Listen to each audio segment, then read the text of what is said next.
Hi there and welcome to Overtime with the Oregonian. I'm Jen Burley, joined by Eric Anderson and Pete Christopher.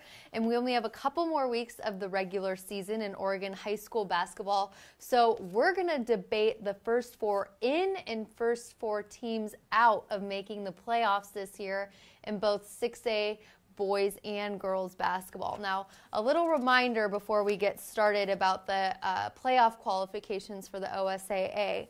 There's 24 teams that automatically qualify for the playoffs. That's 4 teams from each conference in 6A, the PIL, Metro, Mount Hood, Three Rivers, Greater Valley, and Southwest Conference. So anyways, after that, who will be the first 4 teams in and the last 4 teams out?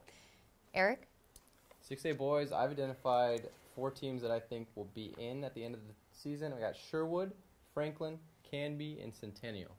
What about first 4 out? My first 4 out, I agree with Eric mostly. I've got out Cleveland, Aloha, West Salem, and Sherwood. All right, switching gears to the girls real quickly. First 4 in for 6A girls basketball. First 4 in, I'll go with Roosevelt, Lake Oswego, Forest Grove, and Grants Pass. And first 4 out, just missing the cut. Just missing the cut are Madison, Sherwood, Willamette, and McMinnville.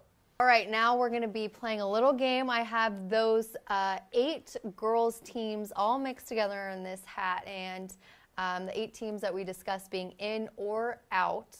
We're going to draw the names of the schools and make their case for them being in or out of the tournament. So, want to draw first? I'll draw. All right, don't look. Don't peek. We'll go Willamette. Willamette is a team I identified as not making the cut, strictly based on them playing in a loaded Southwest Conference. I think their rating has already been boosted enough by some of the top talents in there, like South Medford, for example. When it all shakes out, this team's currently sitting at 5-13. I don't think that's going to be good enough. I mean, they could get another win, but I don't see it happening. So I just don't think that's going to be enough to power them into those top 30 or so teams. Mm-hmm. All right. Well, I'm going to take Willamette out, actually, now. Well played. We should be better. Roosevelt. Yeah, so I have Roosevelt in. They're currently 5th in the PIL, but they have 3 of the bottom teams in that conference still to play in their final 4 games, and they're right there on that bubble right now, that 32nd position. So if they can kind of hold serve and beat those bottom 3 teams, I think they'll be in a really good position to be right there on that bubble and in the good side of that bubble. All right, Pete has Roosevelt in. Now the next team, Grants Pass. I have Grants Pass also in. They're tied for 4th right now with North Medford in that Southwest Conference, so they're right there on getting an automatic bid. But even if they don't, they have 3 games against teams that are ahead of them, which even if they split those losses, shouldn't hurt them too much in the conference standings and in the OSAA rankings. And if they hold on for that last final game against Thurston, if they win, even just go 1-3, I think they're good enough to be on the good side of the bubble. All right. And finally, for the girls, Madison. Madison identified as out.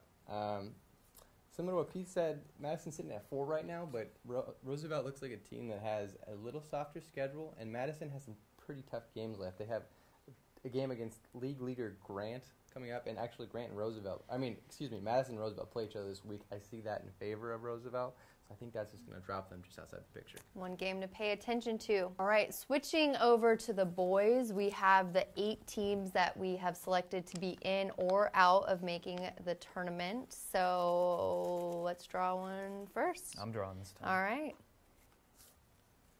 Canby. Canby. I put Canby in, and in my scenario, if Canby makes it in, it's going to be all 3 Rivers League's team into the playoffs. Canby just got their first league win on Tuesday against Sherwood. I know that's not the most promising start, but they're ranked highly in the OSA rankings. If they pull off another few league wins, they're probably going to be in that picture. Good time to get hot. Yeah, strong league right there. Sherwood?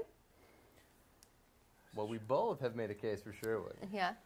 All right. I put Sherwood in, and I'll tell you why. Because even though they dropped that game to Canby, as I just referenced, I think they might be able to pull off 1 or 2 more wins, which will keep their rating intact and give them a chance in the playoffs. Yeah, it's a logjam there for 4th in the Three Rivers League right now. It's a 3-way tie, and they're part of it.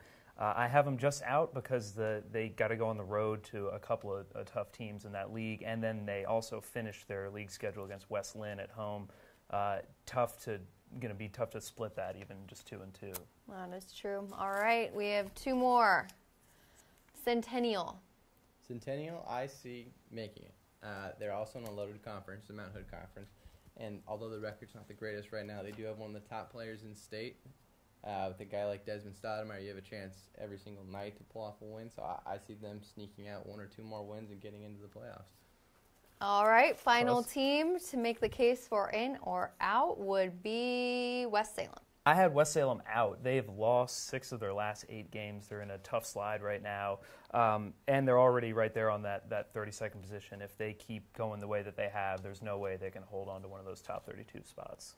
All right, thanks, guys. A lot of teams deserving. I'm glad I don't have to make the decision, but I Me love too. the input, and we're very much looking forward to the last couple games of the regular season. This season has gone by so quickly, but thank you so much for joining us on Overtime with the Oregonian. We'll see you next time.